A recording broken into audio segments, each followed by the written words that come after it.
and bring your questions, opinions, open mind. We're going to keep it super duper honest, but respectful. I don't want anybody to dox anybody. I don't want anybody to talk about anybody's mother or anything like that. But I'm going to join up. I'm going to bring all of the panelists on now. I'll add everybody to the stage. We have some more folks coming in shortly, scheduling and all that other good stuff. But I'm going to add everybody at once, and I'm going to let everybody give a brief introduction of who they are, as well as we got Pat in here now. We got Derek in here now. We have Mike Heisen here now. We have Julian Acard in here now. And we have Dr. Carlin B in here right now. So we have a few folks tapping in a quick second. First, I want to say thank you to you all for deciding to be a part of this. I think that it is obviously it's a very passionate topic. And I know pretty much all of you are on literally the exact opposite end of the spectrum of this conversation. And I do not think that anyone is, I guess I feel like Switzerland tonight.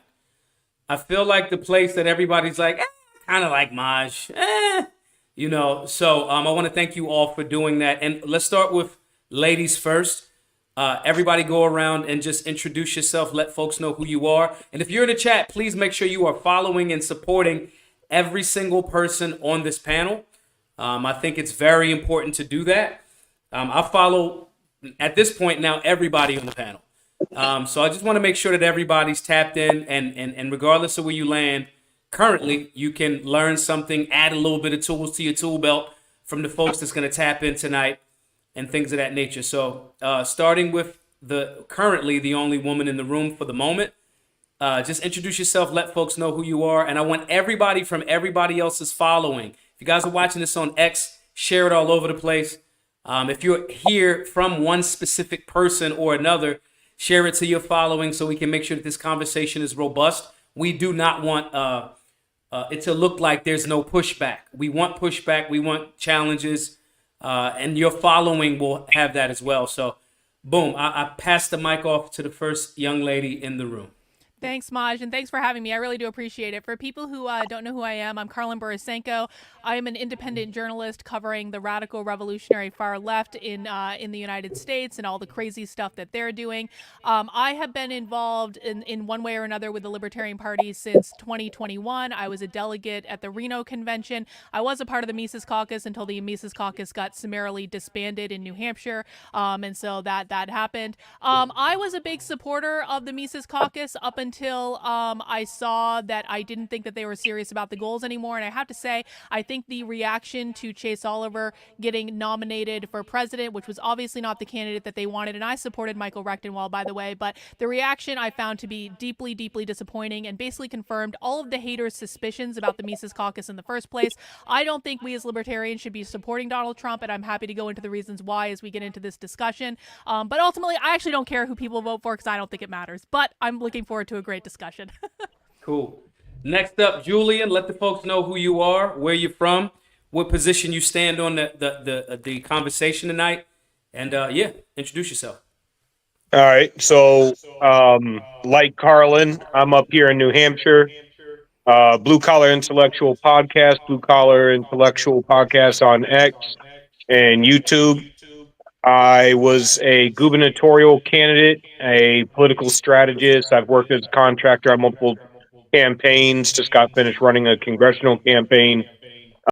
I've been affiliated with the Libertarian Party in a tacit ally position, which is basically my position tonight, which is whatever incrementally moves to step forward in a positive direction using long-term strategy is a good thing, because we're not going to get everything we want in one shot.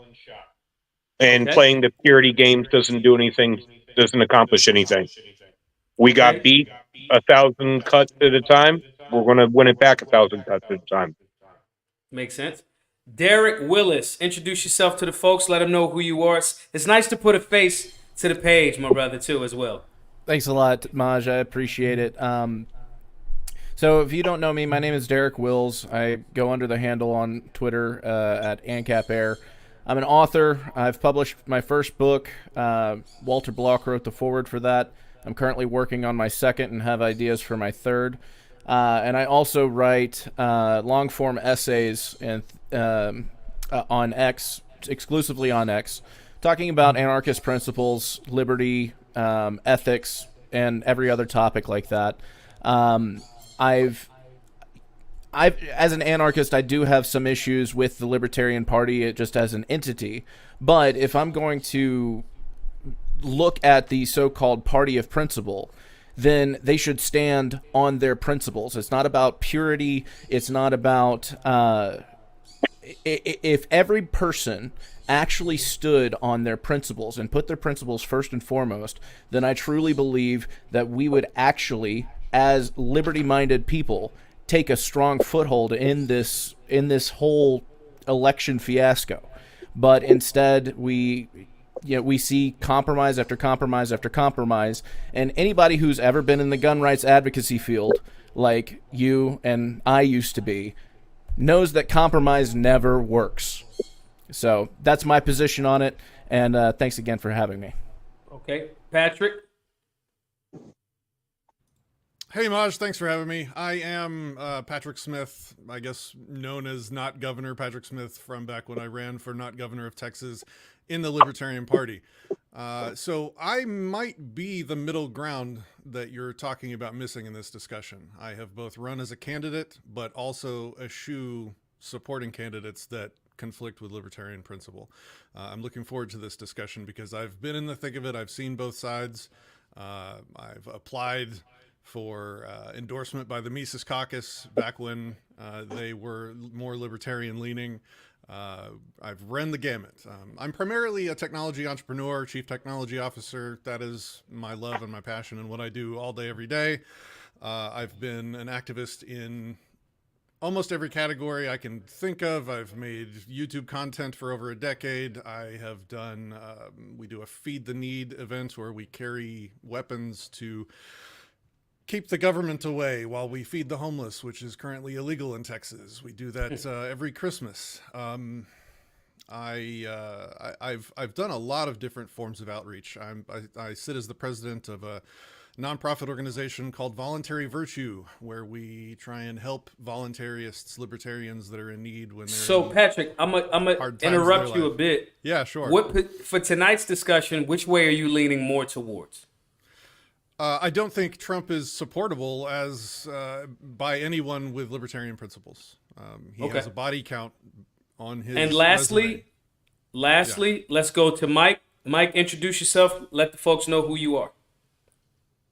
I'm Michael Heitz. I'm the founder of the Mises Caucus, currently working for the Libertarian Party on strategy and outreach, and also the CEO of Dissident Media. And essentially, my position is Murray Rothbard's position in his article, The Case for Radical Idealism, which can be oversimplified as always fight for what you want, but take what you can get along the way. I don't believe that a vote is the ultimate expression of my beliefs and my principles. I believe it's a tactical calculation. And I believe the roles of unwinnable races and what they can achieve and what they're for is different from winnable races from non-libertarians. So that's kind of the very short version of my position. Okay.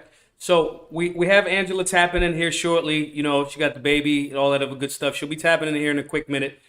We have about 8 to 10 questions tonight, and I just kind of want to get everybody's perspective. Now, I want everybody to be as exactly passionate as they want to be. We are liberty-minded folks, so we can take some mean tweets, pun intended, right? I want everybody to be as passionate and honest as possible. And at the same time, I want everybody to get their perspective off. So I'll give everybody maybe 30 to 60 seconds on answering all of these different things. And then after everyone gives an answer, I'll give another moment for everybody to, rebut and things of that nature, if everybody's cool with that. First question, because we have a lot of folks in tonight. Well, a lot of folks in for my YouTube, channel. As Bookworm just said, freedom of speech. And this is a really good thing. Now, I want everybody that's in the actual chat, give perspective. Obviously, you guys know that we do super chats. We do all that other good stuff. We try to get 10 folks to give up $20 in super chats, which is $200. makes us able to continue to do stuff, continue to content and things like that. So if you can tap in, and if you cannot be a super chat, if you got questions, do the super chat thing. If not, just share all over the place. All right. I think this conversation boils down to what I thought was a good, solid first question for everybody, which is, what would success look like for the Libertarian Party, right? Obviously, we have some ANCAP folks in. But does that mean success? Does that mean political influence? Does it mean more members? Does it mean policy changes or something else? So I want everybody to kind of like mull that around in their mind, and we'll just go around the same way, and then we'll open it up for debate and argument. Carlin, what does that look like for you? What for the LP party? And if you want to go into the movement itself, what does success look like? Because if you're in a position that, hey, linking up with that dude may not be success, what does success look like for you? Well, I know what success doesn't look like, and it doesn't look like supporting someone who's obviously going to take us into a war with Iran on behalf of Israel. And the thing of it is that Chase Oliver was not a perfect candidate. He really wasn't. There were some flaws that he had, some things I don't agree with him on. But where Chase Oliver was exceptionally strong and continues to be exceptionally strong is as an anti-war candidate. And there has never been a more important time to have a staunch anti-war candidate. Donald Trump, I don't know if you guys watched the RNC, but I watched literally every minute of the RNC. They did an entire half-hour ode to Israel during the RNC. We had J.D. Vance getting up the day he got nominated, talking about, are you going to use the big bombs on Israel, or are you going to use the small bombs on Iran? Sorry, on Iran on behalf of Israel. We've got people cheering on Benjamin Netanyahu, speaking in front of Congress, begging for us to go to war with Iran on their behalf. And so I know what's going to happen in a Trump presidency. Probably would happen in a Kamala presidency too.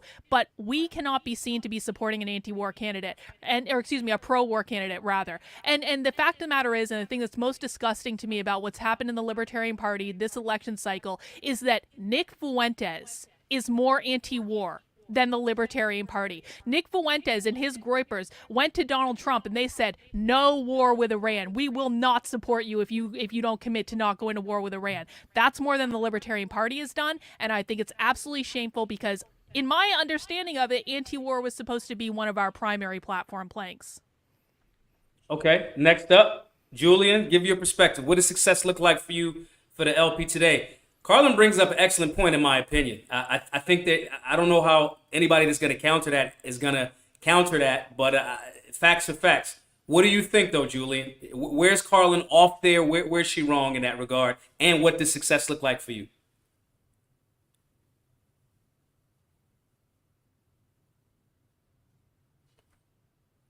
You there? Julian? Yeah, now can you hear me? Yeah. Yep. All right. So I don't think Carlin's wrong. I think she was on it when it comes to her P's and Q's. She owns her shit. But what I will say is Trump back in 2015, 2014 was talking a big anti-war game while simultaneously talking big about North Korea and China and friggin' the wars in the Middle East and talking about dictators. And everyone thought he was going to get us into a war then too. But we all know that DC always finds a way to get into a war. It's going to happen regardless. And Chase Oliver doesn't have a chance to actually win. Not a chance in hell. Even if every libertarian in the country were to vote for him and every liberty-leaning Republican were to vote for him, the numbers just aren't there. So the way I look at it is I want to move the closest towards liberty at any given moment in time, because I'm an old school Republican back when the party used to be a liberty party prior to the conservative movement adopting the conservative movement. So I think anything that we can ally on to increase the individual liberty in this country, anything that we can do together to put to bed this post-humanist intersectional Marxist doctrine that's being pushed all over this country, that's infested in our government, I'm down with.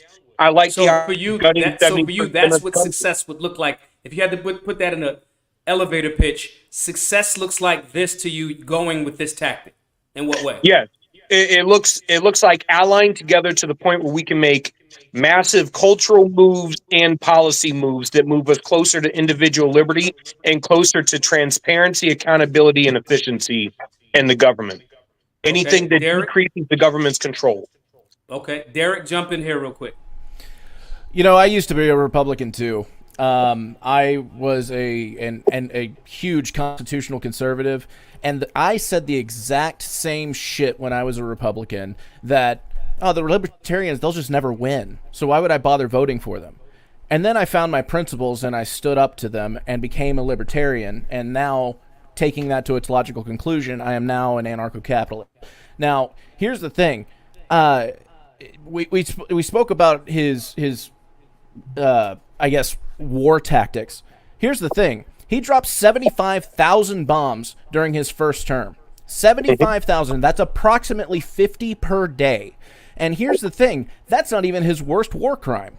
His worst war crime was involved the death of an 8-year-old American citizen on a raid that was totally botched and a total failure. They didn't even get intel out of it. So he's absolutely going to continue down the same path, and especially with the tensions that are going on between Israel and Iran and in Gaza, he's going to be all in on that. He's not. He is loyal to Israel. He is loyal to the war machine because he can profit off of it, just like every other member of Congress does.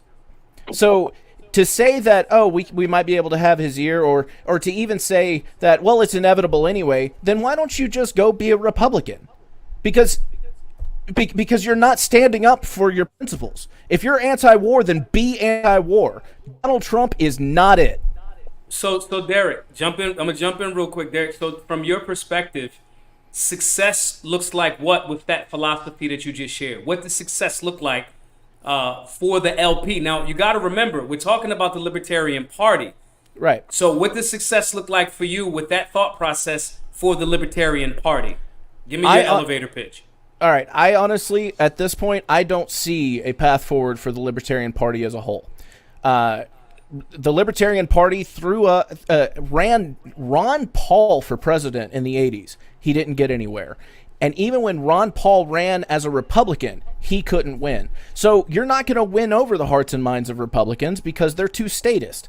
They're too collectivist. They're just as collectivist as Democrats are, and they're going to stand by their collectivist identity as Republicans and Democrats. Success looks like educating the masses at large, getting out what true liberty looks like, or the alternative, accelerationism, and just waiting for the inevitable collapse.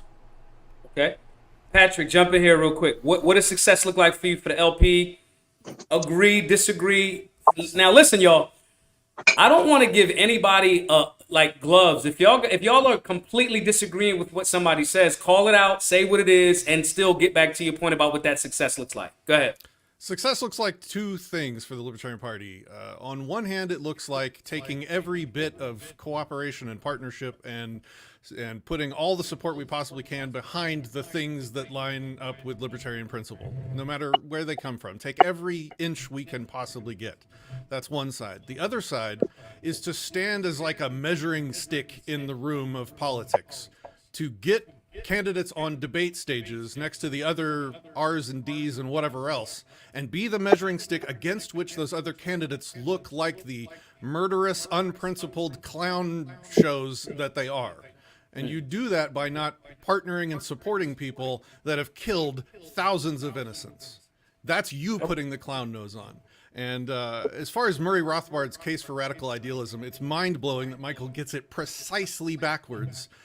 He makes the case in that article for not supporting anything that even a little bit contravenes libertarian principle. We can get into that more later if you want. All right, Mike, jump in here real quick. I feel like Pat just took shots at you real quick. I want to give you a chance to jump in there. I also want to say I would link arms with just about anybody on the screen right now to work towards liberty. So it's not all good. It's not toxic, is what I'm trying to say. Yeah, no, not at all. Well, first of all, Murray Rothbard endorsed a number of candidates that weren't explicitly libertarian in the name of the kind of concept that I was talking about of always fighting for what you want while taking what you can get along the way. And I would say this is further buttressed by Ron Paul's positions on coalitions and how they can bring people together on single issues and things like that. I would say success for the Libertarian Party is the same thing as success for libertarianism and libertarians, which is the expansion of liberty politically and philosophically within American culture wherever possible. And the wherever possible thing is really the key word there, and it requires us to be honest with ourselves. Now, from the viewpoint of the LP, from the framework of where the LP is, I think success is attainable. What the data shows is at the local level where we can affect 10th Amendment radical nullification and decentralization. It's also the case that the Libertarian Party has formally adopted Defend the Guard as one of its issue coalitions. The founder of that, Dan McKnight, is on video multiple times saying that the Libertarian Party and its members are kind of the driving force of that movement. So what I would say is, well, one, it's not so much about Trump as much as it is about this unity movement that's around him and what kind of people that's bringing in and what that's doing to the Overton window. I've been to 3 events for this now, and at one of them I was tabling for Defend the Guard. And from right-wing MAGA people to dreaded-headed hippie chicks for Kennedy, universal support for it. So I think what's happened here is, from the viewpoint of the LP, the presidential candidate, typically the success there is messaging, recruitment, and ballot access.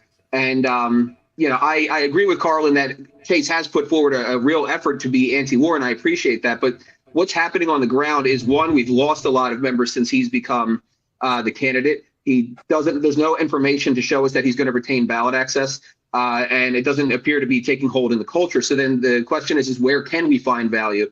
And I think Angela has answered that question through this kind of being a part of the unity movement. Shit, did we just lose Maj? Yeah. Well, since we Maj ran went him off off. stream, hang on. Since Maj went off stream for a second, I just want to respond to Michael. The reason we've lost a lot of support since Chase Oliver was nominated is because you and your friends went out and did a massive smear campaign against him and went on all these podcasts saying things about him that weren't true. Quite frankly, and again, I did not support Chase Oliver, and my heart broke for Michael Rectenwald when he lost. It really, really did. But the thing of it is there was an opportunity to position the Libertarian Party as the preeminent anti-war party with a young candidate who is very good at campaigning. He made his overture out to everyone when he did his acceptance speech at the convention, where he was duly nominated by the convention body in a convention that Angela chaired. He said, "I will be the anti-war candidate for everyone." Success for me looks like having the most staunch anti-war candidate in the race, doing the best anti-war messaging in the race, and getting as many people over to that cause as possible. Was he going to win? No, he was never going to win. But this should have been about advancing an anti-war message in a time when there is a very real possibility that we are going to go into World War III when Donald Trump takes us to war with Iran on behalf of Israel.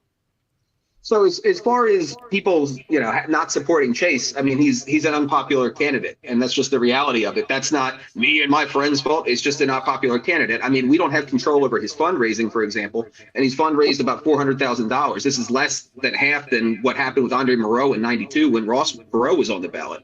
So, I mean, I don't really have control over whether or not he is accepted by the movement or he's a popular candidate, which is why we ran Rectenwald. Rectenwald was the best that we had to make an appeal to the wider movement and kind of have that argument. But even if Rectenwald or Dave, for that matter, ran, I think there's real questions that have to be asked, again, through this unity movement. When you're talking about Elon Musk and the Department of Government Efficiency cutting $2 trillion or 75% of the bureaucracy, trying to bring Rand Paul aboard, having RFK into the FDA, having Tulsi Gabbard, who was much more dovish than the kind of neocons that were around Trump the first time. Trump admitting that he was wrong by having those neocons around him. I don't think the circumstances are the same this time, and I don't think it's fair to act as if they are. Chase Oliver was so unpopular that he beat your candidate in a completely fair election and nominating process at the national convention. You want to talk about Tulsi Gabbard? Tulsi Gabbard endorsed Don Bolduc in New Hampshire in 2022, who also advocated for taking us to war. So she completely abandoned her principles there. RFK is in favor of taking away guns and is in favor of affirmative action. So he's basically a Democrat. None of these people are libertarian. I don't want to be in a unity ticket with any of these people. This is supposed to be the party of principle that was supposed to stand for something, and this should have been an opportunity to advance those core principles that we all claim to be a fan of. So let me ask this. That's actually a great segue into the next question. If, from what it sounded like, most of the folks on the panel are like, hey, the Libertarian Party isn't a vehicle, right? So if it's not a good vehicle, right, why are we using it? If you guys don't think that this is viable, because that's what it sounds like, because we're talking about the party, right? If it's not a viable situation, why are we using it or even identifying as libertarian? I'm tossing it out for everybody. Listen, I'm Switzerland. I'm the good guy at certain points, and I'm the bad guy at certain points because I want to hear everybody's perspective. I feel personally that what makes libertarians unique is that they do have principles, and they stand on those principles regardless of the odds. They will support their candidate even though he has a 0% chance of even carrying a single state. And that's never stopped libertarians before, but now the Libertarian Party has decided to get in bed with the same with their enemy. So let me give some pushback. Does that mean it's using the Libertarian Party in general as the vehicle is the betrayal of the founding principles? It seemed like we might be trying to split hairs here. Is using it as a party as opposed to a movement a betrayal in and of itself of those founding principles? I don't think so necessarily. Being an ANCAP, I'm not an active supporter of the Libertarian Party. However, I do think that the Libertarian Party, if they had the right person as chair, if they had the right messaging, and they actually went out and campaigned, they have celebrities who identify as libertarians. You got Vince Vaughn, you got Dennis Leary. If they actually went out and said, hey, can you help us with our messaging?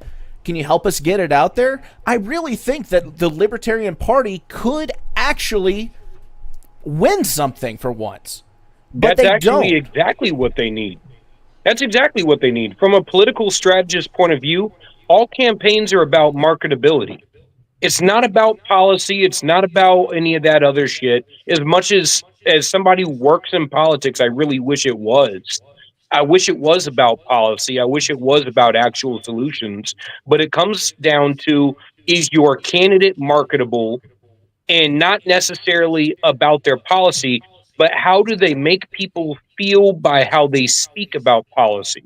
And we can operate in the game. Like, I'm not a libertarian. I already made that very clear. I'm a Frederick Douglass Republican. I fight with my party nonstop. Like many of you fight with your party nonstop.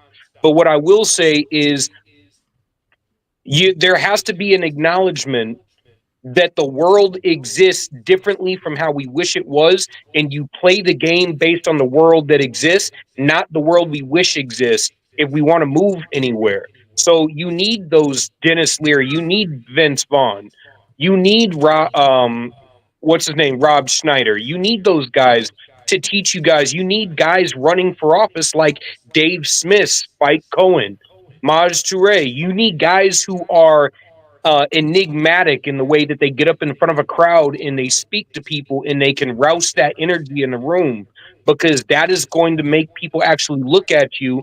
And to be honest, libertarianism is getting more popular by the day. One of the most popular Republicans in the people in the Republican Party, MAGA movement, whatever, one of the most popular people in Congress is Thomas Massie.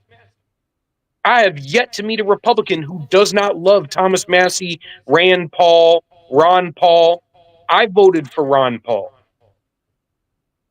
And Rand Paul. Oh, yeah, and he didn't win. He didn't win. But I was, you know what? I was pissed, and I don't like wars. As somebody who's fought in wars, and I've lost buddies, and I keep losing buddies, I don't like it. But my thing is, if I already know a war is inevitable because the military-industrial complex has a universal lockdown on all of D.C., the only thing that I can say is who's going to shake up D.C. the most? You think for a second that Donald Trump is going to be anti-war in any capacity? No. I said who shakes up D.C. the most. But you brought up... If I can combine Donald Trump, who will do shit no Republican will ever do because he's not a Republican. Not by any current modern sense of what it means to be a Republican. The bastardization between the conservative movement and the Republican Party, or the original Republican Party. He's not a Republican. I think everyone on this panel can agree with that he's not a real Republican by any standards. He is a walking rhino.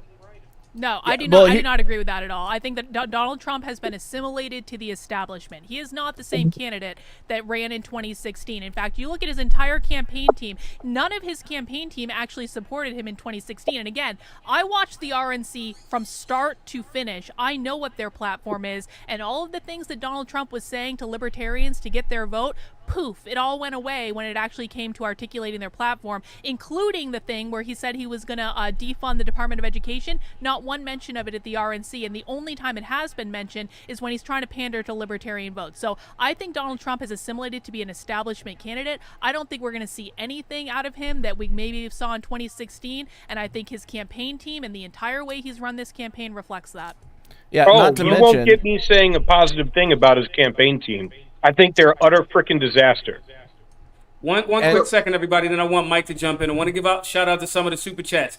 Jack Lloyd, who was actually going to be on this tonight, but scheduling. Jack said the full-throated support of Trump drives away future interest in the LP, confuses new people, sends donors away, and betrays bylaws. Article 2, Section 1. That's what Jack said.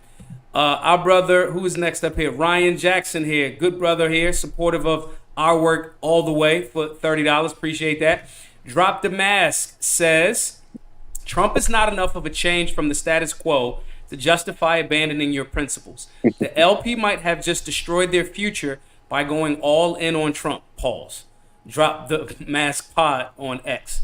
And lastly, Terry Renee, another supporter, says, success for the LP would be getting folks to stop believing the propaganda from the duopoly that tells them they're wasting their vote when voting LP. I appreciate all of that, guys. Listen, support the live chats, support the super chats. Mike, I want you to jump in real quick because I'm going to keep it a buck, man. Me being Switzerland, is kind of like, hey, man, the anti-Trump folks are making a good position here. Now, to me, it seems like, I don't know. It seems like it's just you in the room right now, Mike. So give me your perspective on that. Where's everybody getting it wrong in that sense? I'm used to that. Now, the question was, is the LP a vehicle? And I think what's going on right now actually proves that it's more of a vehicle than it has been since the early 2000s, basically, because there was never a point before where people were coming and making promises to us to kind of get actual tangible wins that libertarians would celebrate on the board in real life. And I think the in real life element is a real element that's missing from this discussion. And while you can say, oh, well, he's not going to get anything. That's a valid, that's a valid position to hold, but it's equally valid to say, well, I think we will get some of them because, you might say, oh, well, he did these non-libertarian things in the past, and that's why I think he won't. But Angela also has direct access to that team to him. So, and I think she's the only one who has that in this room. So I think there's reason to think that. Now, in terms of what are those tangible wins? Okay, so Elon cutting $2 trillion through Doge. RFK on the FDA, granted, yes, he is a leftist, but it's hard to take guns from the FDA. Tulsi on the transition team, who is compared to everybody else, dovish for sure. Having actual access to the president as a libertarian. Tucker Carlson being a person of influence there. Vivek Ramaswamy being a person of influence there. Freeing Ross, no tax on tips, no tax on Social Security, no tax on overtime, ending the war on Ukraine, leaving abortion to the states, potentially releasing the JFK and Epstein files, protecting Bitcoin and crypto, banning CBDCs, preventing Supreme Court packing, plus his history of good judge picks in the past, decriminalizing weed and school choice. Now, am I saying that all that shit's going to happen? No. But the fact is if a couple of them happen, if just freeing Ross happens, then it's better than we were going to get before. And compared to what? Compared to all right, what? I'm gonna jump in. I'm gonna jump in here, Mike. Sure. Freeing Ross does nothing. Now, it is highly impactful. Hang on. Would you tell his mother that? Wait, hold on 1 second, y'all. Would you tell his mother that? I gotta jump in too. Because I don't know if I agree with that, bro. Hey, well, does nothing? Well, no. Ross should be freed, but it's not a pardon. It's a commuted sentence. He's still a felon in the eyes of the state. There will be no reforms. There will be zero reforms made. There have been zero reforms called for. So yes, it will impact Ross and his family, which would be great. But in the grand scheme of things, it does nothing. It's still, and you've heard Trump talk about how much he hates drugs. He's going to escalate the war on drugs, and honestly, he might even use it as an excuse to not free Ross. He wants to go to war. He wants to literally go to war in Mexico against drug cartels. And you're saying, oh, okay, he's going to free Hold Ross. on, Dave. Hold on, Derek. Let him respond. So a couple things there. One, my position is not that Trump is a libertarian. Okay, so like that, I don't have an expectation that he's going to be a libertarian. It's what wins can I get with what the chessboard has presented me. Okay, so that's what Jake or whatever, I'm sorry, I forget your name, was saying, is that we have to deal with the world as it is, right? And that's and maybe you've already kind of had this idea that, you know, politics isn't for you, and that's probably why, and that's okay. But my point is that one, Trump is open about voting for the weed legalization ballot initiative that's down there in Texas. And number two, again, I don't know if I'm the only one here who actually knows Ross's mother, but I'm just curious for everybody here. If Ross's mother like went to you and looked you in the eye and say, you know, I'm asking for your support of this to free my son, would you really look her in the eye and say that's against my principles? I had a dear friend of mine go to prison for 8.5 years for a crime he didn't commit, and I would have given anything to see that overturned, and I would have given anything to see him get out of prison. And so would it break my heart to look in Ross Ulbricht's mother's eyes to say the pardoning of your son is not going to have far-reaching implications beyond you and your family, and I'm very sorry about that. And quite frankly, if Trump gets in, I really hope that he does follow through with that. But my big question is, why didn't he do it in his last term? It wasn't as though he didn't have the opportunity to do it. He just didn't do it. And now he's flinging around promises when it costs him nothing to do so, and he could very easily forget about that promise. Again, if he wins, right. I hope he does it. Hang on, let me address that point, though. You know why he didn't do it? Because he had no reason to do it. There was nobody in his ear spewing any sort of libertarian anything to him back then. Not a single person. Everyone in his cabinet were a bunch of neocons. And to be honest, I'm not really happy with some of the people on his campaign team because they're all a bunch of the second wave of the Southern Baptist Revolution, trying to legislate Christianity and all that shit. I'd like to see an end to the war on drugs. I'd like to see Ross friggin' freed. I think he'll do it. And you know what? I hope to God he gets to go home to his mama because prison sucks. And I really don't care about the far-reaching implications of how he gets out of prison if he doesn't fucking deserve to be in prison, as long as he gets to go home. Let's let Patrick chime in. Yeah, I know Lynn closely. I worked with her with my nonprofit to try and help her raise money when she sold the NFTs a couple years ago.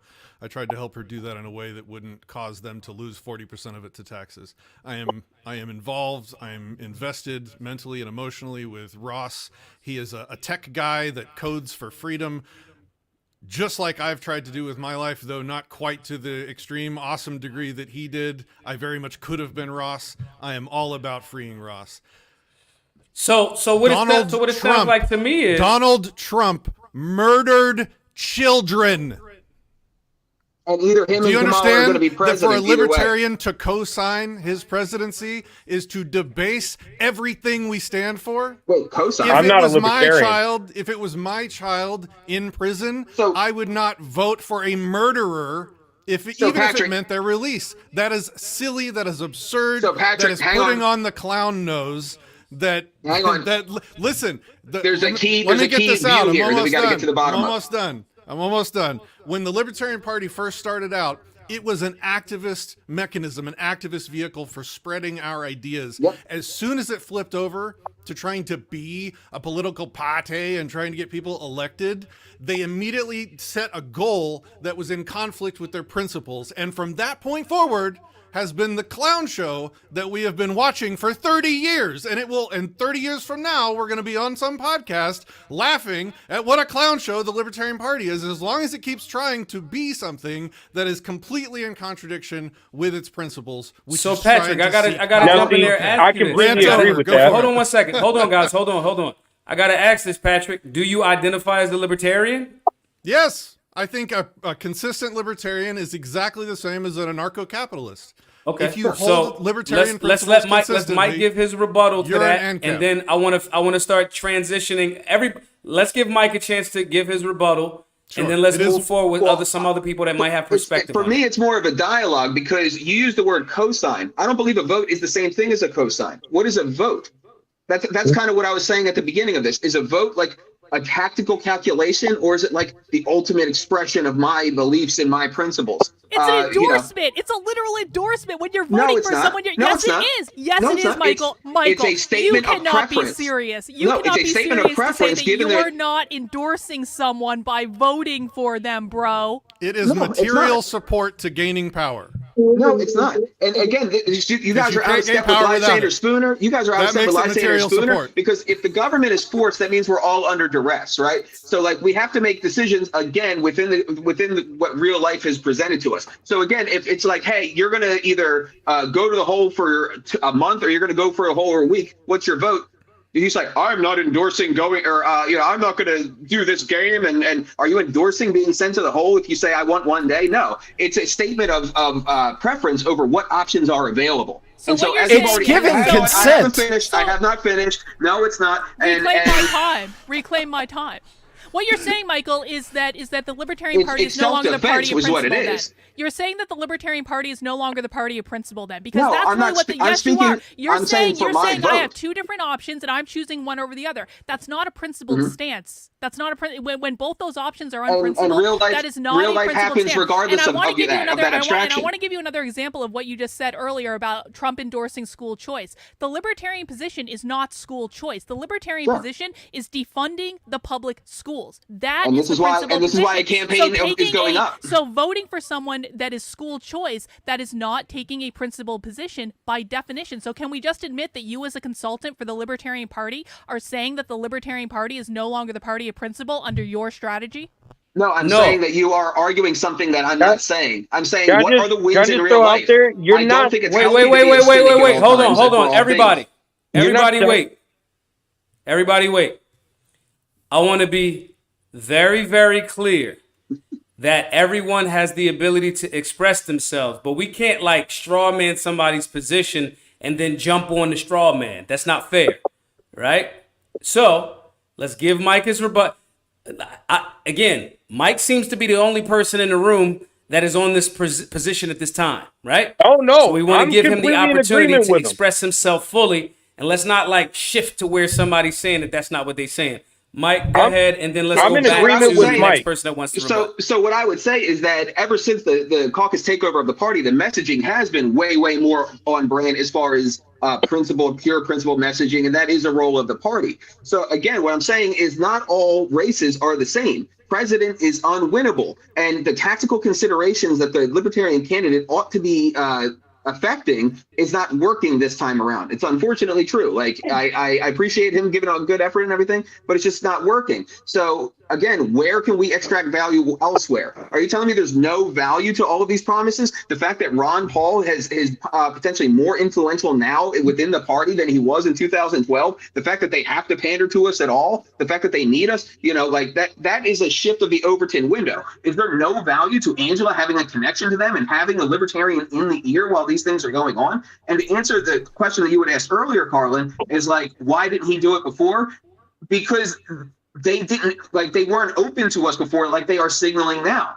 So like it's the same reason why I didn't vote for Trump in 2016. I didn't vote for Trump in 2020. I'm doing it now because the circumstances have changed through this unity movement and all of those factors that nobody addressed. That's the insane thing. Nobody has addressed the no tax on tips and all of this stuff. It's just casually brushed away as he's not going to do it, which is a subjective opinion. Maybe he's going to do some, maybe he won't. But I know what I'm going to get if I don't take a swing on that, which is nothing. We're going to get either, we're going to get Trump or Kamala Harris. Kamala Harris, I think, is objectively worse, and you 100% get nothing, whereas you might get nothing through having this voice and having this influence.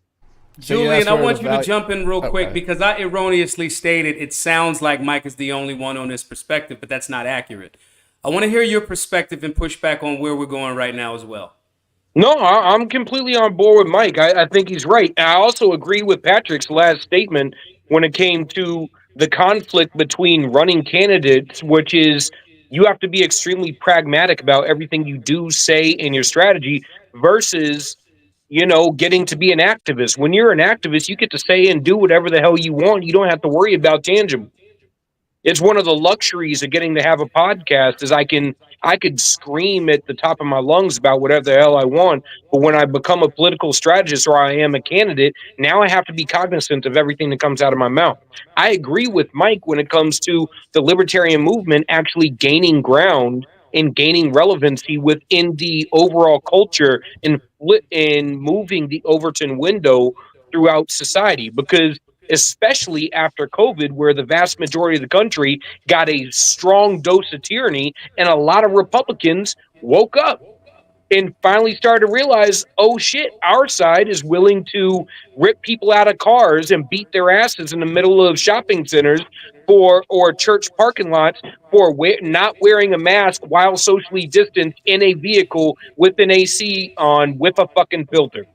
So Can I ask a I'm question? completely Oh, sorry. I'm completely on board with Mike when it comes to work together to the degree that we could possibly get anything done in the right direction of creating more liberty and creating more accountability, more transparency, more efficiency in the government. And because you're not going to get it all. And I don't want to be that guy who looks at my kids 20 years from now when they have nothing and we're utterly fucked as a country and we're not anywhere close to liberty, and sit there and go, what did you do when this was going down? Oh, I screamed the loudest in a room full of people who universally agree with me. So this is the question now. We get to ask this question because obviously it's a polarizing topic, and these things are coming from what it seems to me like as a person. Let's say I'm on the outside looking in. It looks as if fractions, maybe like the Mises Caucus, and maybe people disliking certain things, and which Mike is the founder of, is that what's polarizing the actual Libertarian Party and movement, or are we, even like in this conversation, are we helping to sharpen the focus? So that's the question I want to ask. Are factions like the Mises Caucus polarizing and fragmenting the party, or are they helping to sharpen the focus and the tactical approach? Anybody jump in whenever you want. I think that the Mises Caucus has completely destroyed the Libertarian Party in the direction that they've taken in the last 2 years. And the reason I say that is we have a chair of the Libertarian Party who was supposed to be here, who is not here, who has been derelict in her duty to support the official presidential candidate, and probably in many other places as well, including turning the Libertarian National Convention into a flipping Trump rally, which he had no business being there. Trump was literally demeaning libertarians from the stage at the Libertarian Convention. That was shameful, and it was completely unnecessary, and it was not relevant to the business that is supposed to take place at the convention, which was nominating the frickin' presidential candidate, which ended up being Chase Oliver. And you guys might not like that, but that was the candidate you got. It was Angela's job to support him, and I think Angela's behavior this entire election cycle has almost like irreversibly, at least for the foreseeable future, fractured the Libertarian Party. It's also proved all of the Mises Caucus haters right, that it was just a Trump infiltration to begin with, and I think that Angela, if she had wanted to work for RFK or Trump, she should have resigned and gone and done that. So Anybody else? Trump, Next. the Trump at the convention was absolutely brilliant. Can you imagine this man who has an ego the size of the continental United States standing in front of libertarians, being that measuring stick, which should be our actual goal and purpose, being booed for 45 minutes straight? Is there any better use of the Libertarian Convention than booing Trump for 45 minutes straight? So wait. Fantastic. Good. Okay, I gotta be Absolutely honest. fantastic. I gotta Go be ahead. honest. I was there. There was boos when he said the right thing. There was support when boos when he said the wrong thing, and support when he said the right thing. In my opinion, That's the I was goal. there. I was front and center. You know, That's my the favorite thing. success. You know, my favorite thing about that event was, Maj, and you were there. You were standing right behind me. Is that these libertarian chants would be going on, like "end the Fed," right, and stuff like that. And it was such an interesting event because the room was half Trump, half libertarian, and there was Trump people, like a woman in front of you, like, what are they saying? And I would tap her on the shoulder and I would say, it's "end the Fed." You know, like when they're talking about the Federal Reserve, end the Federal Reserve. And then she would look at me, and she looked at me and goes, "Oh, cool." And I think that that's the greatest part of it, is that it provided this opportunity to get out of our little echo chamber, our little abstractions here, and actually talk to people, because and move the Overton window. And that's what I think is going on with this whole unity movement, and the fact, and it's nobody has still addressed all of the promises, the fact that Ron Paul is being tapped to come into this thing, the cutting of costs. It's all been bringing into this. They're not 100% libertarian, and we shouldn't do it, and all of that kind of thing. So what I would say to this position is, what is your plan for liberty in real life, given the realities of the situation in front of us? What is your plan to tangibly and actually affect liberty in real life with the situation we have in front of us? Let's talk about having a voice, all of that stuff. Let's talk about Doge for a second. First of all, it's a fucking meme. He's making the government into a meme in a serious way. No, it's not. It would be if it was a troll, but he's dead serious about this. And here's the problem. You can't create a new department without congressional approval, because they have to be the ones to fund it. And then you create this new department. They can't actually cut anything because funds have already been allocated to those departments. So all the best that this Department of Government Efficiency, which is a fucking oxymoron anyway, can do is, at best, make recommendations to Congress, and Congress will look at them and table them. But let's say just as an example, you do win. Let's say he unilaterally creates this Doge fucking department, and they start cutting things unilaterally. Well, guess what? Now your political enemies have that same weapon, and they could use it against you. And they can use it in a way unprecedented, because now you have set the precedent that, the executive branch now has the power of the purse, and they can do whatever they want. There's warfare going on. What are you talking about? It's already gone.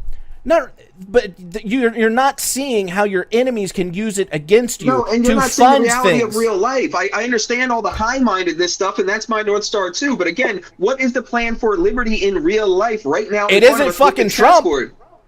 It isn't Donald Trump. I gotta be honest with you though, Derek. I gotta be honest, bro. You sounded like when you ask a person, the Kamala people, you ask them something and they say, well, Trump. Mike's asking a very practical question. What is your practical, as someone that shoots, right? As someone that says, how do we go outside, come back alive? We need an actual plan for that, right? When Mike is asking you that, you kind of going, well, it's not Trump. Okay, but what is it? You got to say the actual terms. All right, fine. The solution to government is not government. The solution is abolishing government. You can't do that with government. It's like infiltrating the mafia to change the mafia from within. You're not going to do it.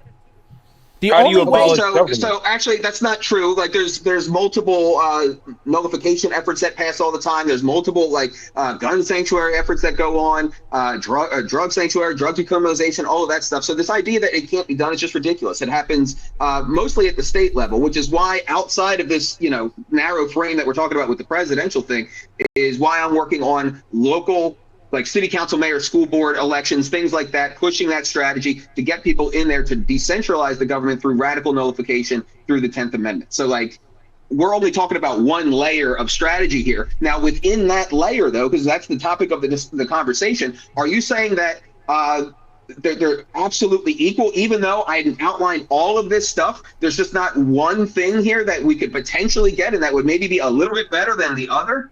Like, it's okay to say, to live in the real world and say, one tyranny is less than the other. Because again, no one's saying he's a libertarian. All right, Mike. Where do we have a voice? Then if your strategy moving forward is that we need to take whatever is realistic, then you have no business being in the Libertarian Party. Go be a Republican. Because that's what your strategy is saying. It's saying, we can't do it with the Libertarian Party. We might have his ear. He isn't going to give a shit about you. No, because you're pathetic to him. These concessions were leveraged by the Libertarian Party. There's a reason why the chair of the Libertarian Party is the one with a picture at Mar-a-Lago and none of the influencers, because we are an important voting bloc and they know that. So now we're in a position, and so that fact plus the fact that the fact that the culture has moved in our direction means that our influence is growing, and now we actually have the chance to wield that influence. Are we going to get Antapistan with that right now? No, but can we get Ross? Can we get one thing? Can we get a voice in the thing? It looks like that's yes. And I think the fundamental difference here is you guys are completely cynical, and I'm not. I want to have hope. I want to get a win. I want to see one good thing happen. I want to follow up on the opportunities where they exist. I don't want to just invent reasons through my principles to say nothing good will ever happen. I don't think that's a good thing. I don't think it's a good thing to be an ideologue. I love how you put a sarcastic let me stop right there. tone Let me on jump in with real my quick, principles. guys. So look, so we right now we're arguing that position. So let me ask this different question: are there any shared principles between the Trump administration or Trump, right, and libertarian ideals that would justify some sort of collaboration? Because I hear both sides of the argument saying positions maybe there's a couple positions, but principles probably not. Hold on one second, because I hear, I'm gonna be real, I'm hearing a lot of black pill shit coming from the anti-side. I'm hearing a lot of black pill, right? Well, he can't, and he's a politician, and never trust a politician. And I'm with you. Sometimes I'm just waiting for the lights to go out to see how this gas mask and these quads is going to get down. Like, okay, right? Here's the thing. However, let's switch gears. Are there some sort of shared principles between Trump and libertarian ideals that justify collaboration, or is there not enough? Well, as No. Mike said, positions, principles, no. Positions, maybe. And we've pretty much established that the tactic of the Libertarian Party is to sell out your principles on a maybe. That we have not established that, bro. We have not established that's that. arguing a That's straw just some man. shit you saying. And you actually kind of giving Mike a point there because you coming off real You cynical. sound like an ideologue. And it's like, no. I sound like I a agree person with with Eric. principles. Yeah, I want agree. somebody else to jump in and answer that question. My principles Is say there- I want Ross free, and I'm not getting that from anywhere like on offer right now. There's nothing on the current chessboard Chase that can get me Oliver Ross said he free. would. But So that's you're not in making your reality. entire Like that would be decision- great if that could actually happen on this one because on this one issue that is not going to affect anyone else except for No, Ross all right, Ulbricht I'll read and it his again. family. No, That's so what there's- Hold on, No. Carlin. Let No. Mike, let Carlin jump in here. She hasn't said anything in a Yeah, while. Then so- I want to go back to Julian and then Patrick. The thing is, I actually agree with what Derek said, to be honest with you. Now, if Trump got in, and if there is opportunity to work with Trump when he gets in, and quite frankly, it looks like he's probably going to, yeah, fine, of course, do it. But the thing of it is Trump is not a libertarian. Regardless of if Trump or Kamala gets in, we're probably going to war with Iran. And listen, I think that the biggest problem that we have in the country is the radical revolutionary far left owning the public schools, owning the colleges and the universities, owning the news media, owning big tech. And I can tell you guys, as someone who literally spends 6 days a week, hours a day, studying and dissecting the organizing tactics of the radical revolutionary far left, Trump has no flipping clue about any of it. He's not going to do anything to stop it. He doesn't understand it. He's not going to defund the public schools. He might ding around with the Department of Ed, but I don't even think he's going to defund that. And so I do think that we are entering into a very black 4-year span, regardless of who wins. And again, I do think Trump would be like marginally better, but the fact of the matter is I don't think that there is a libertarian reason to support him. Everyone has to decide who to vote for based on whatever principles they decide. If you guys want to sell your libertarian principles out to vote for Trump, go for it. But I'm not going to look in the mirror and sell out wait, Carlin, I don't even care about. I gotta It's jump an insult in. that's I gotta like jump in. masquerading as an argument because like So wait. because again, Pause, everybody. It's a massive difference. Having Clint and Dave being friends with Vivek and all of these people, having Angela have access, you're telling me that's not a meaningful difference from the other alternative? No, I don't, and I'm friends with Vivek too, Mike, and it doesn't make a difference. Then Listen, wield it's your nice to have. influence. It's Do nice to something have. for liberty with that. Why would you turn that away? I fight the radical revolutionary far left 6 days a week and teach hundreds of thousands of people a month. That's my Okay, and that's contribution. great That's on your what I'm doing. YouTube channel, but we're talking about the halls of power. You're telling me you too. have a voice, you potentially have a voice in the halls No, of power, Trump and you're doesn't understand blackpilled it on at yourself? all. He That's doesn't understand it unthinkable at compared to all. 20 years ago. It's Okay. unthinkable 20 years ago that libertarians would be in a position that you just said you yourself You're had. the one who and you spent have a this duty entire. to You do are the something one who with that. spent this real entire quick. debate saying we need to be realistic. We need to be realistic. We need to be realistic. I know what Trump is realistically going to do, and I know what he's realistically not going to do. And he's not going to do anything on the issues I care about. So I'm not going to sell my soul to vote for him because maybe he'll free Ross Ulbricht, maybe he won't. I pray he does, but I'm not going to sell my soul to vote for him. So real quick, pause real everybody- quick. I'll do. Wait. Everybody, hold up for 1 second. I do think that I want to get Patrick's perspective here, but I gotta be honest, man. Y'all kind of leading the witness a little bit when you say, "Oh, somebody's selling their soul in order to do this. This is some people It's just not have an a different argument. It's just tactic or an a different insult. strategy. Which, So, yeah. so I do think y'all leading the witness a little bit, right? And the witness being the audience, right? Speaking of the audience, everybody that's in the chat right now, make sure you hit the like button, hit the like button, hit the like button. Maj, Share this all over the place. can It's I going to be a undercut very, you? very lively Can I undercut conversation. you? Continuing. Patrick, I want you to jump in, then I want to go back to Julian. Patrick, jump in and share your One second, perspective. real quick. I have a hard stop. Wait. I have to leave. Derek, I wait. have to You gotta leave. wait. I have to leave. I got you. Okay, bye. Go ahead. I am very hopeful. I interviewed a guy named Mark Maresca recently on the Entercast who writes a journal called The White Pill, where he compiles a list of everything that's going great for the liberty movement. And wow, it was water on a desert that was my blackened soul after a while of just living the liberty movement. There are a lot of reasons to be hopeful. And as far as a strategy, a proactive, specific strategy for working, it's kind of the same as the opposition. It's everything, every possible way, all the time. We need to infiltrate institutions. We need to call them out when they're doing evil. We need to be the moral measuring stick in the room. The government does nothing right. It messes up constantly, daily. We need to be there loudly pointing and laughing and pointing and calling them out when they hurt people and murder children like Trump did in squirrels. 2017. Or squirrels. People are waking up. Our ideas are spreading wider than they ever have. Like, to be black-pilled right now is to kind of be disconnected from reality.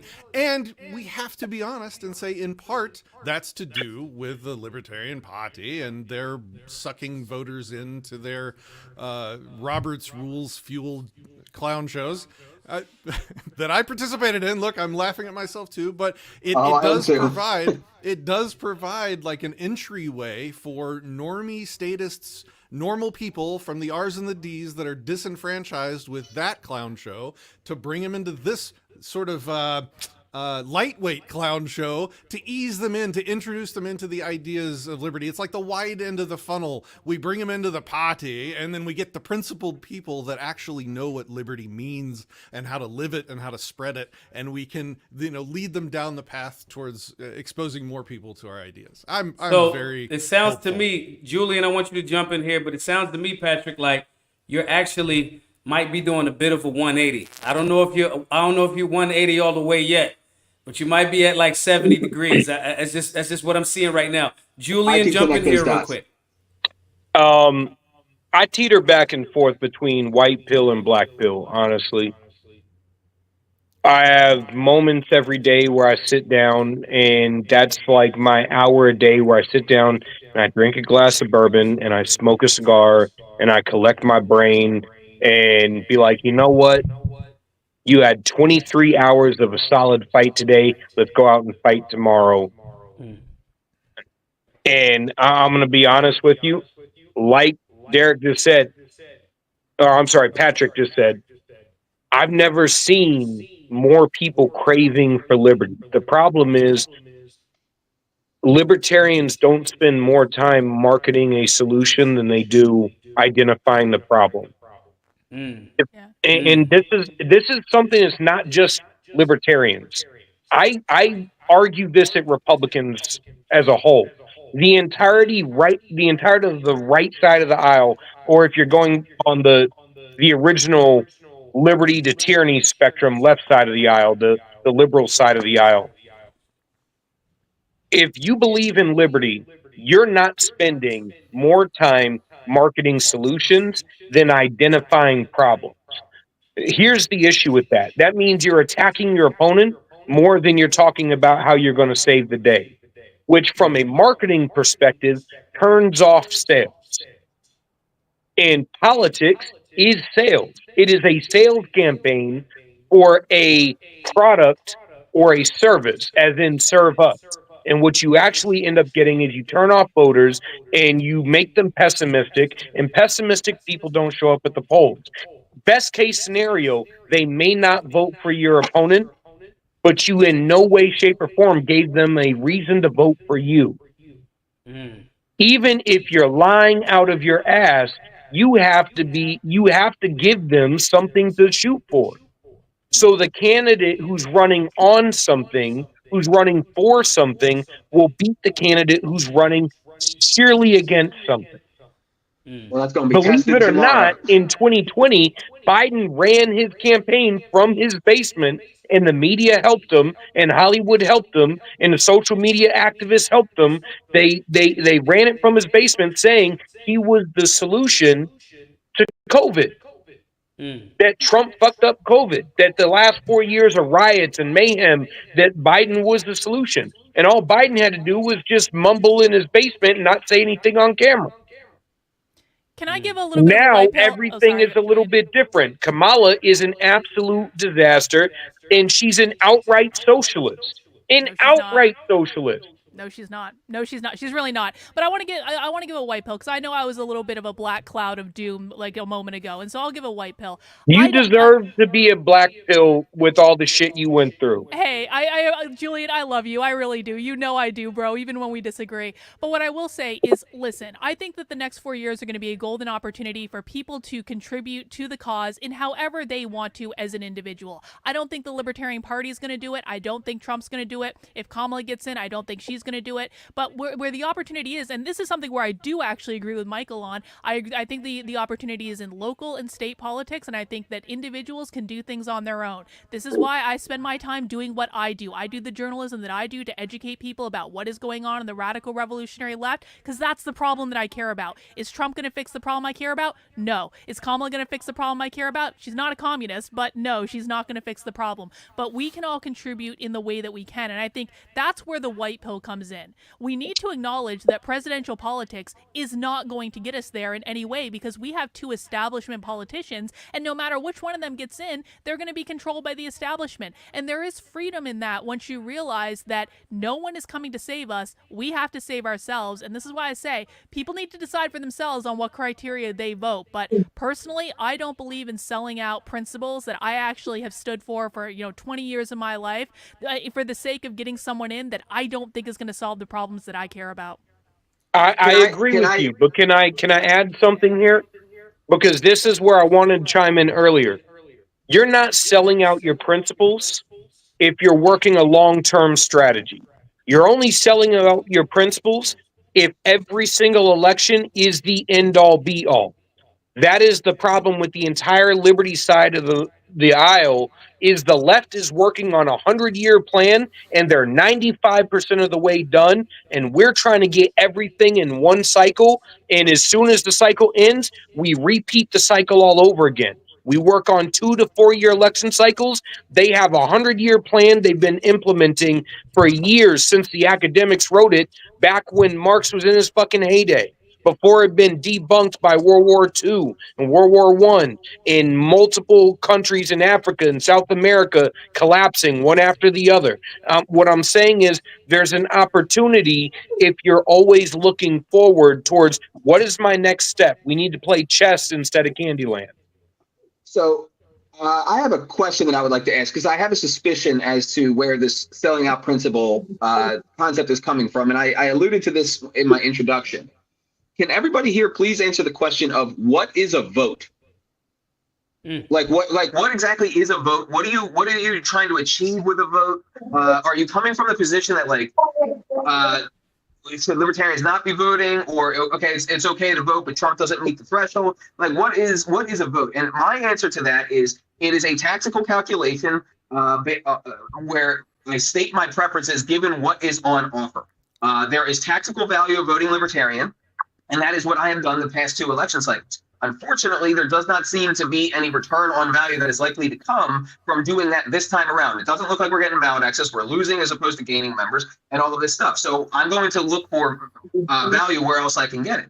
And where I see it, as flawed as it might be right now, is having a voice in the cabinet, freeing Ross, and getting any of these other things that has still not been addressed. But what is a vote?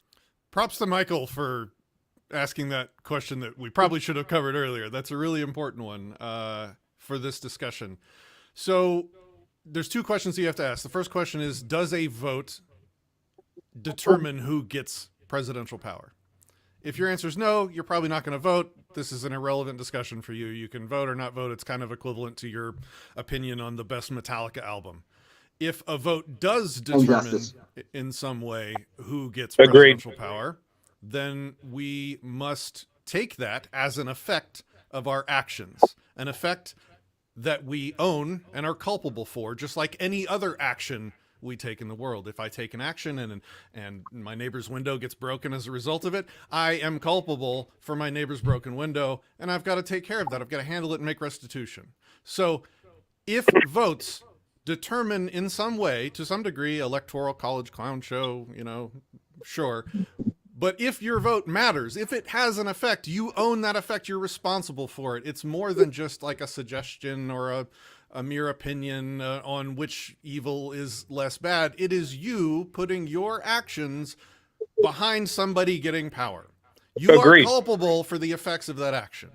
If that action results in murdered children, you are co-culpable as a co-conspirator in that crime because you helped make it happen. And I have not heard. Go ahead. Do I get to say that, like, you want Ross in jail if you don't vote, like, for Trump? Do I get to say that to you the way that you keep trying to do this thing to me? Yes. I'm not trying to do anything. No. You've said it like 4 times on what voting means. Yeah, but by your own logic, you want Ross by not voting for the chance that Ross has to be freed. So please don't do that to me because it's disingenuous. No. What's disingenuous is conflating not taking an action with taking an action. So if I voted for Kamala, right. So if you could take action to free somebody, you don't do it. But I'm not voting for Kamala. I'm not voting at all for either of the coercive, aggressive candidates with body counts behind them. I'm not doing evil. Okay, so you're not doing something that could free Ross. Evil. Yeah, so you're not doing something that could free Ross. And we could. I don't want to go in this circle because I don't even believe in that argument. Correct. I just am trying to. Yeah. You not believing in it doesn't make it false. So let me ask this. If good men do nothing, does it not benefit evil regardless? If good men don't do evil, does it benefit evil in some circumstances? If good men do nothing, does it not benefit evil regardless? Don't change my words. I said exactly what I said, and I meant exactly what I said. I'm clarifying what you said because not voting is to not do nothing. It's also to not do evil. It's the same thing. Not doing evil and not doing anything are equivalent. You're not doing something. Okay, listen, you fucking philosophical fucking, you guys read books and shit. All of this is buttressed by compared to what? And that's where the rubber meets the road. And that's why I keep talking about this. I would like to, I'm not going to get taxable value out of the LP vote. So my duty is to, how can I expand liberty in real life? Whether that, the philosophical thing, as far as I'm concerned, that's covered. The messaging is where it's at, all of that stuff. But then it's the political side of it. What is on offer on the chessboard in front of me? And in simplest terms, I have a maybe I can get something or a couple of things from one side, and a guarantee that I get nothing from the other side. You are not running an independent political organization, Michael. You are a paid consultant for the Libertarian Party. Angela is the chair of the Libertarian Party. But that's a partisan argument, not a political.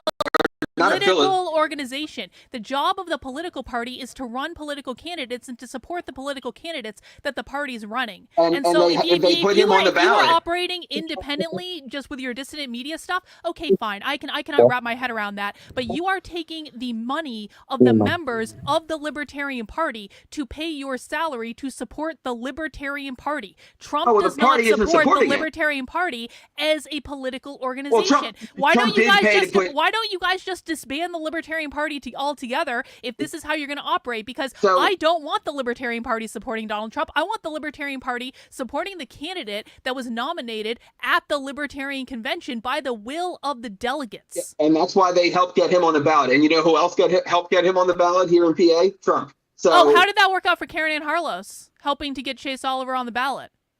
She didn't help to get Chase Oliver on the ballot. She did get him on the ballot in Colorado. She is the reason he is on the ballot in Colorado. Well, I think it worked out fine for her. She's the one launching lawsuits. But all of this is not a principled argument. It's a partisan argument. And they're not the same thing. That's why I'm saying I'm totally open One for of us is saying we're in favor of school choice, which we're not. I'm saying we're in favor of defunding the schools. One of us is saying if we can get one person freed from Would you jail, like which would to know make him what- and his mother really happy, but getting no more far-reaching implications, that's cool, and we will sacrifice going to war with Iran on behalf of Israel for that. And again, I still can't wrap my head around the fact Compared to that you what? guys are supporting a candidate that is going to take our sons and daughters into war, killing God knows how many of them on behalf of a foreign entity.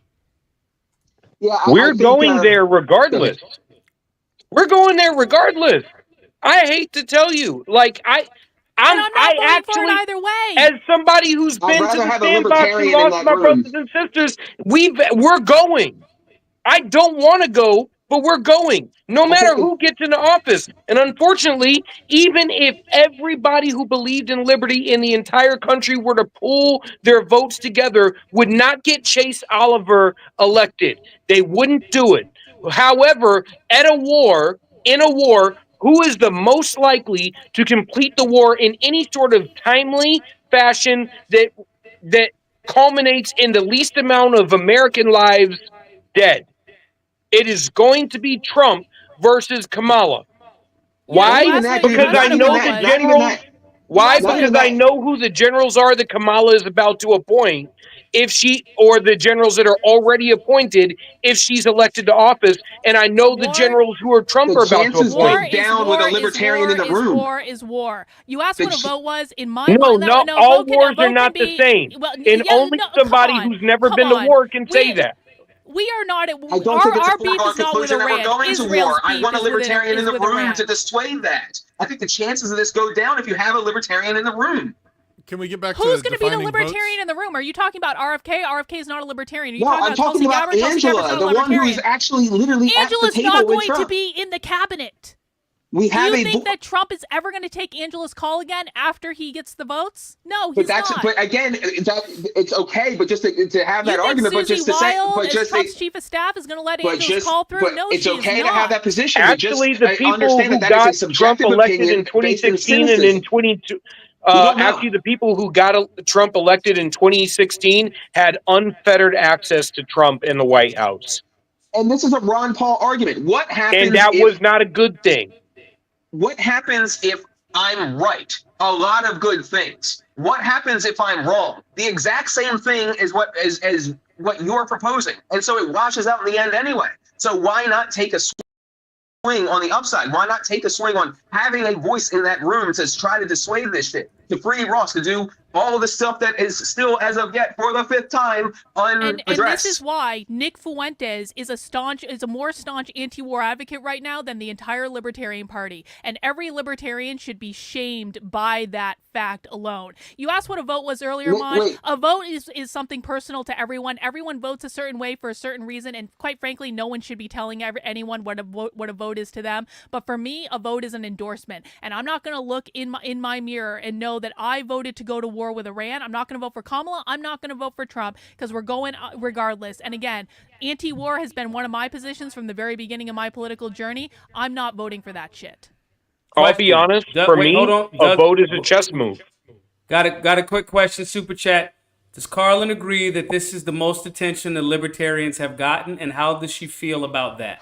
I don't actually. Well, I mean, maybe, I don't know. I would have to actually think about that. But from a strategic perspective, is that a good thing? Has that been positive attention? Is it positive attention that most Trump supporters believe that libertarians and conservatives are the same thing? Is it a positive thing that most Trump supporters don't know what the principal differences are between MAGA and an anarcho-capitalist? I don't personally think that that's a good thing. I don't think there is such a thing as a conservative who leans libertarian. I think you are a libertarian or you are not a libertarian, and it is very simple.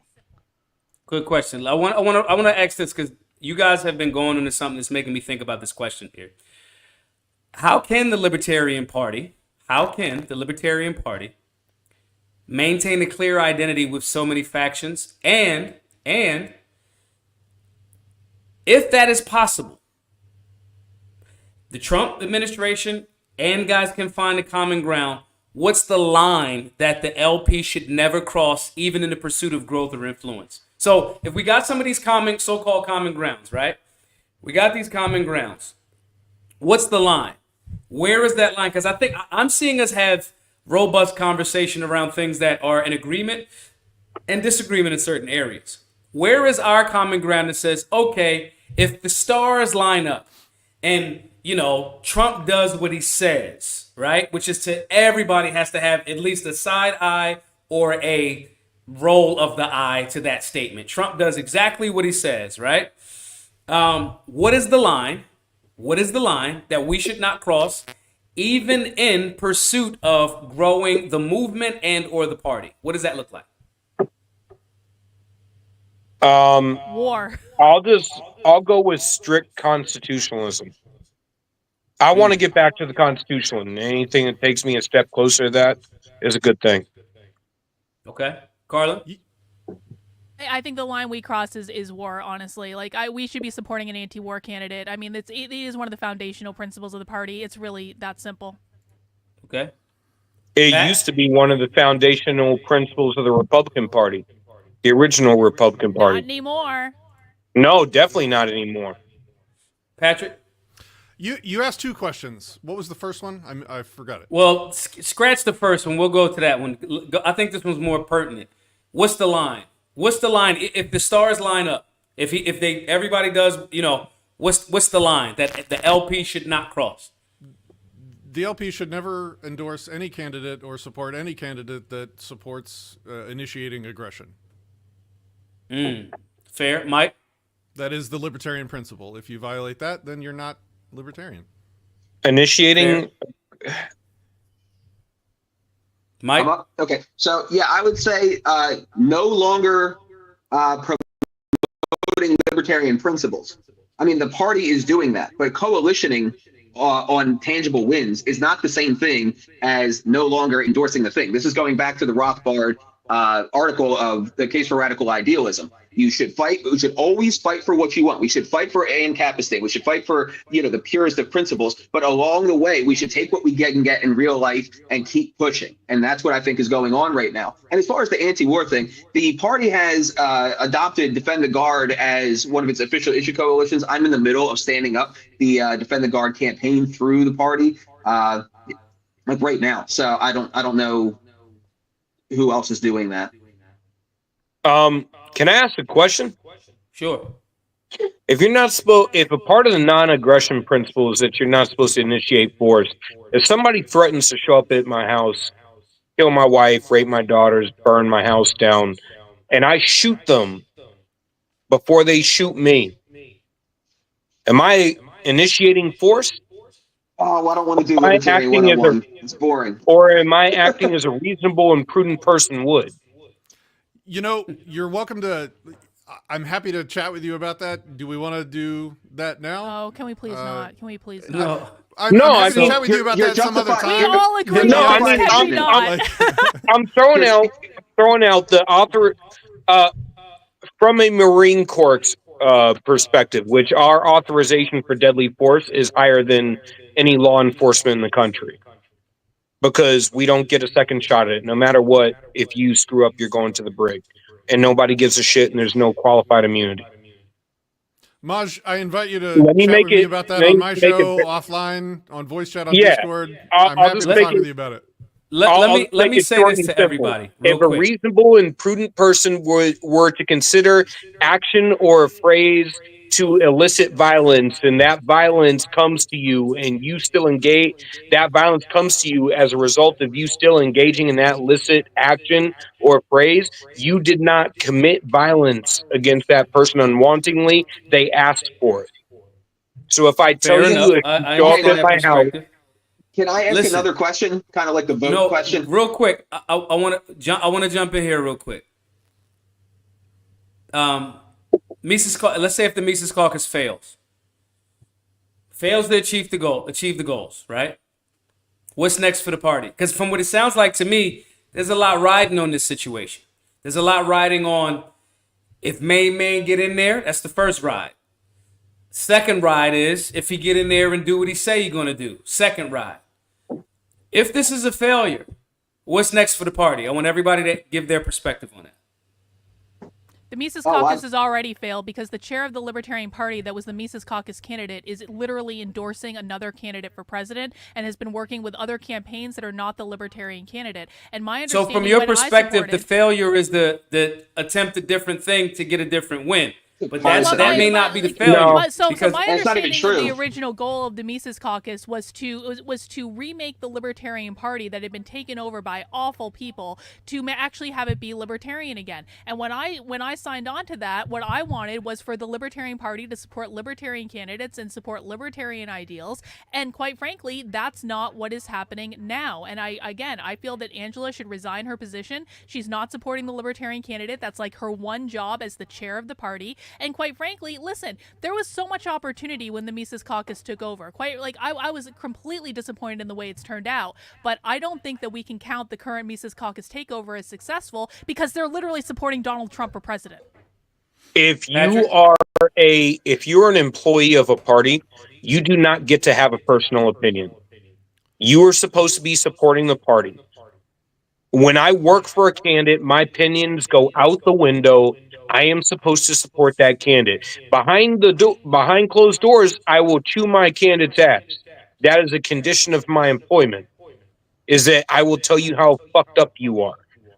However, when you are an employee of the party, you are supposed to do the party's work, which means you cannot be seen out there endorsing another candidate of another party who conflicts with your own party's candidate. I don't care whether you agree with it on strategy means. It's not about what your personal strategy is or behind the scenes strategy is. It's about the principle of doing a job for a specific reason. You will Both of not y'all catch gave me me. great, eloquent answers to the question that was not asked. I appreciate you all because you guys are so smart. Fucking libertarians, so smart. My question is, if it fails, based on your definition of failure, what is next for the party? What's next? The party's going to have to sit down and decide whether it wants to be a movement or it wants to elect libertarians to federal office. That's what it is. I think Patrick laid it out at the beginning of the. You have a founding of the party was supposed to be a movement, which means their job is to move the Overton window.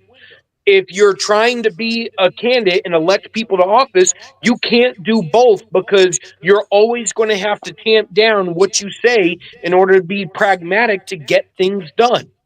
So that's another question. So does that mean, is that the reason why these factions, because these are almost like square peg round hole philosophical arguments? So can the Libertarian Party maintain that clear identity having so many factions? I mean, pragmatic, such and such, da da da da da. Is that possible, or is it just a done? Does it need to split and splinter and forever be damned? You guys are over here. You guys are over here. Because the Libertarian Party can't even agree on a solid platform where the factions are not completely at odds with the other portions of the factions because they're taking from the left, they're taking from the right. You have automatic contentions going right there, and then you have heretical libertarians who have always been there, who are steeped in principles. It's the issue comes down to you can only be pragmatic to the degree that you have a long-term strategy. And unless there is a long-term strategy, you cannot execute anything in even a remotely pragmatic manner. I'm sorry, Who wants to jump in on that? Julian's just mistaken there, though, because the Libertarian Party does have an agreed-upon platform. It's literally decided at convention. Now, not everyone might be on board with that platform, but that is the platform of the party, and so that's what the delegates decide. That's just where it goes. Like, and you win some, you lose some. You might not like everything, but you should be on board with the general gist of the thing. I'll tell you what I think is like the worst-case scenario, Maj. The worst-case scenario is that Nick Sarwark and the people of his ilk come back in the ashes of the Mises Caucus takeover, and they take over again. I think that that's actually worst case scenario. What I would like is if people would quite frankly, remove their heads from their asses and start actually working together to prevent that from happening. Because the amount of infighting, and I know you kind of agree with me on this, Maj, to be honest with you, the amount of infighting that takes place in the Libertarian Party is quite frankly pathetic. It is a group of adults that constantly gets off on how can we undermine each other. And I think that, and this is one of the reasons I kind of stopped associating with it, because you just can't get anything done. And I think if there, and that was honestly one of the great things about the Mises Caucus takeover in 2022, because Mike, you were an amazing organizer around that in 2022. You were on point. You organized all these people. You had all these great meetings. Everyone knew who the enemy was. Everyone knew what had to be done. It was an impeccable effort, and it was amazing, and it was a miracle that you actually pulled it off, and I was so happy when you did it. But since then, the focus has moved from how to, and listen, I don't want to make it seem as though the Mises Caucus hasn't had challenges. The amount of haters of the Mises Caucus is absolutely one of the reasons that this hasn't worked out as well as it could have, and quite frankly, they should have gotten on board as well and just gone along with the direction of the party and supported it in the best that they could. So I'm not on their side either, but I think that everyone needs to be an adult in the room and say, we do have a real enemy, and that enemy is not other libertarians. That enemy is the state. And for once, we need to focus on the enemy that actually matters. Next. God, Pat, jump in, Pat, and then we'll go Mike, and then we'll start wrapping up. Oh man, there's so many things to talk about. Let me. So, the Libertarian Party is a political party, not a private club, and so it has a built-in lack of ability to gatekeep its membership.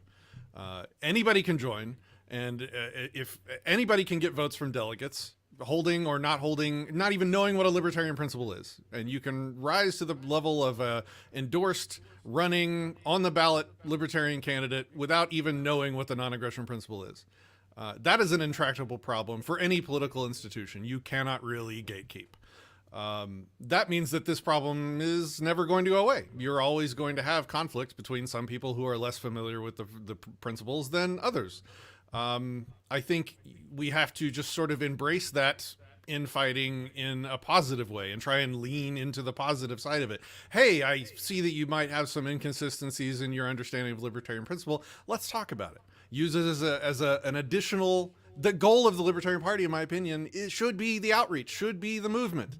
And a lot of that work happens on the inside of the Libertarian Party, because I would say the majority of Libertarian membership, party membership, doesn't have really good familiarity with the conclusions that fall out of our principles. And so a lot of our outreach, a lot of the reason to run this in this nonsense political clown show is to have those people join up to work towards liberty and then usher them closer to our conclusions. It does get nasty, and it will never not be nasty, because you can't gatekeep the organization by its very nature. I think that answered your question. Let me know if I didn't, though. You did. In essence, you're saying, if this is a failure and things don't come out of the list of things that Mike brought up, that we don't get a few of those things, and I'm assuming that objectively, just calling it up the middle, most of us that have been in the room in this chat or are in the room do want some of those things to happen. We do want a Republican with libertarian ears, or a libertarian in the candidate, in the cabinet and things like that. So objectively, if it's those things are not accomplished, you would like to see more of an education component around what these principles are and the outcomes that come from that. Is that a safe way of summing it up? Absolutely. Take everything we can get and be thankful for it and be white-pilled by it, and then keep working and try and stay positive. So you agree with Mike, but nonetheless, Mike, go ahead. It's a difference in goal. It's a difference in goal. Probably, if you think the libertarian goal is to vote beg and to play political games, then you are going to fail, and you're going to continue failing for the next 30 years, and you're going to be an embarrassment to yourself and to libertarian principle. If you use it as a vehicle for social change, I think there's a bright future ahead. Okay. Mike? So I'm probably the most qualified to answer this question. I think the answer to that question is the same thing that would happen if we failed or not, because there is a course that is charted out that we're doing. I actually, in certain aspects, agree with what Patrick just said. I just think that there's a huge delineation between races that are winnable and those races are more in line with like what Patrick, or I'm sorry, unwinnable, and those races are more in line with what Patrick was just saying, like social engineering, for lack of a better word. I agree. And races that are winnable, which political reality for the LP, what all the data shows us is local level races like city council, mayor, school board, and then trying to have a radical strategy based around that reality. So what's going to happen, whether it works out or not, is one, Project Decentralized Revolution is already the official strategy of the party. So that is, again, the strategy that focuses on city council, mayor, school board for the purposes of nullification and decentralization, utilizing the 10th Amendment as a weapon. And arming people with legislation. I've recruited 40 people who are going to be making calls to everybody who has run as a libertarian in the past 5 years to recruit people to get over 100 of these people elected by the end of 26 for these purposes. And then in addition to that, the other political reality for us where we have any consistent pattern of success is in the issue coalitions / legislative lobbying realm. Anybody who is a part of the Defend the Guard efforts knows that that's true. So kind of finding these opportunities for issues like Defend the Guard, like legalizing gold and silver at the state level, like legalizing psychedelics or Second Amendment sanctuaries or abolishment of the Department of Education, these kinds of things are not abolishment, nullification from the state level of education. That's all going to be moving forward, and that's what I'm working on. That's what I was contracted to do. I want everybody to just for a quick moment. We just had an hour and a half long chat. A bunch of libertarians, Republicans, whatever, right? We identify as. Nobody was rude to anybody. Everybody was passionate with their positions. And you guys actually agreed more than you disagreed.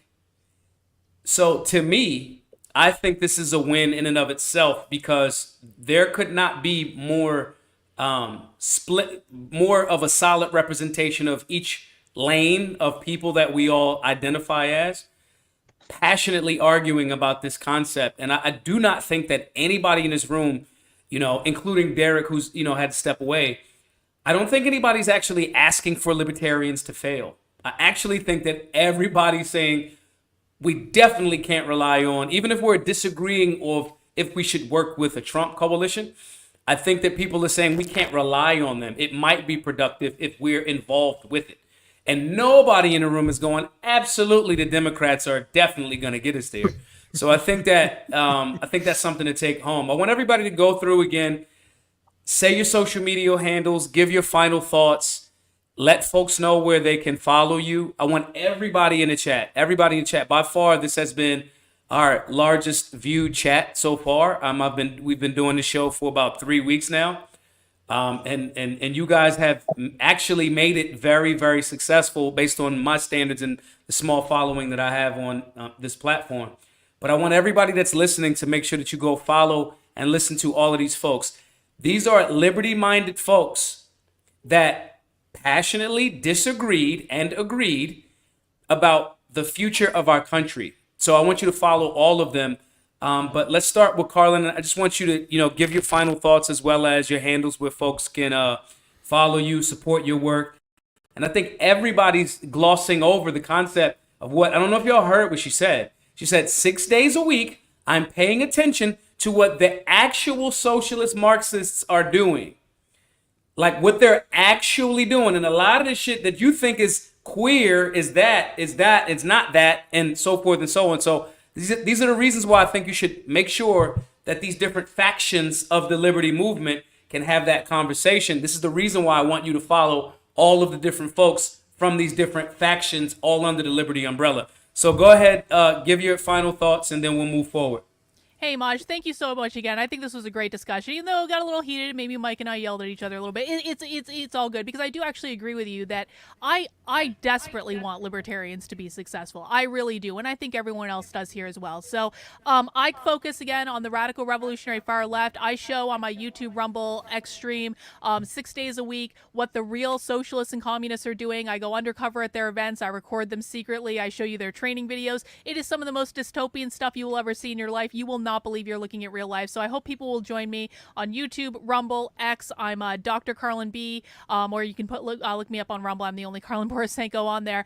And I also do a blog on Substack. That's carlin.substack.com, where I break down a lot of the concepts. I'm also working on my next book. It's called Re-Education, the Definitive Guide to Decoding the Far Left. And so that hopefully will be out before the end of the year. And I really appreciate everyone today. Thank you guys for having me. Thank you. Julia? All right. You can look me up on Blue Collar Intellectual Podcast on X and YouTube. I'm on Instagram as well and Facebook. But you know what? I think we have a good opportunity to work together towards liberty to whatever ends we can possibly accomplish. That's my goal, is to, by libertarians having a voice and being productive and being loud and being pragmatic and future long-term thinking, they pull the Republican Party further towards liberty. We can get rid of the establishment, and through what we've seen in New Hampshire, libertarians have been able to run for office and actually have a large impact at a state level on the amount of liberty that the individual gets, whether it's tax caps, parental choice, whatever. And my thesis is that while I think what Dave Smith was right, what he said was right, conservatives have a lesson to learn from libertarians about liberty, and libertarians have a lesson to learn from conservatives about the level of social environment that's required to maintain liberty. And I think that was a good quote. And that's not a lesson on what should be legislated, but a calling to get active in your communities and be stewards of your communities to create the social change that is needed to create political change. And you can follow me on X. That's where I do most of my work. All right. Pat? I am Patrick Smith. You can find me on Twitter at NotGovernor. You can find my show Anarchast, ANARCHAST, on all of the major platforms. We interview anarchists from all walks of life doing all different kinds of activism. I will close with saying that I think we've spent the last 10 years waking up to and cleaning out sort of the woke left from a lot of principled libertarian spaces. I think now I'm starting to realize that there's also a flavor of woke right that we also now need to identify and understand and keep an eye on, so that we don't get ourselves right back into the same situation from the other flavor of the horseshoe.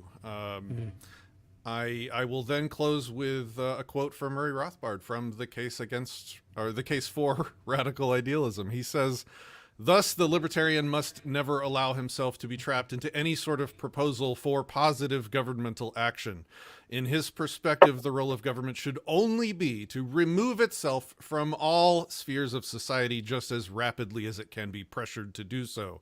Neither should there be any contradictions in rhetoric. The libertarian should not indulge in any rhetoric, let alone any policy recommendations which would work against the eventual goal, like murdering babies, for example. Thus, suppose that a libertarian is asked to give his views on a specific tax cut. Even if he doesn't feel that he can at the moment call loudly for tax abolition, the one thing he must not do is to add his support of a tax cut such unprincipled rhetoric as, well, of course, some taxation or baby killing, I added that part, is essential.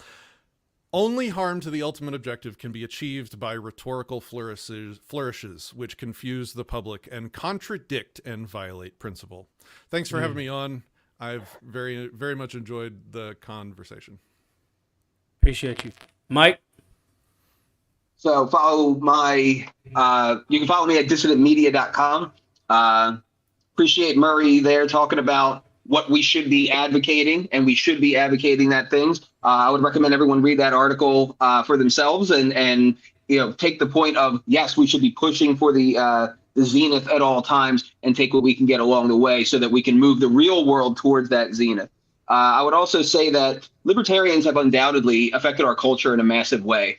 We've killed the media, and the new media class that is rising up behind that, the podcasters, are far more open to libertarianism and libertarians than any media class that has ever happened. And if politics is downstream from culture, I think what that's going to look like is that while we push for that zenith, the moves that the changes in culture are going to be more gradual. And I think that is manifesting itself right now by seeing something like the chair of the Libertarian Party actually being able to have a conversation in person with the president of the United States, making concessions to us to try to win us over at the cost of wins in real life. So I think it's okay to take the win. I don't think voting is some ultimate expression of my principle. I think it's a tactical calculation. I don't think tactics are principles. I think if our principles are getting in the way of advancing our principles, then something is wrong. And yeah, I think it's okay to take the win, and I'm hoping very much so to see Ross Freed here shortly. Well, thank you all panelists for tapping in. Some more folks were supposed to happen, but scheduling and things of that nature. I want to thank you all again. Everybody, share this all over the place. I'll get the clips. I'll make sure that everybody on the panel gets access to the entire thing to chop it up for their platform as well. I'm elated, and this is the white pill, which is like reverse racism. Why the fuck they called it white? Why is the good one the white? I'm fucking with y'all. But I just want to say thank you so much, guys, for having this passionate debate. No punches were pulled, and everybody was respectful. And I just really, really thank you. Somebody just gas mask. I have it on the screen here. It says, "This was by far the best political discussion I've ever witnessed," and that warms my heart. So thank you all. Make sure you guys are sharing it. My name is Maj Toure. Thank you all for tapping into the extended version of the Maj Toure Show today. I'll see you guys tomorrow at 6 p.m. Eastern, where we'll talk about politics, we'll talk about culture, we'll talk about pop culture, even the bread and circuses, but we're always going to turn it into a solution. Thank you all. I will see y'all in a bit. Be safe. Be solutionary.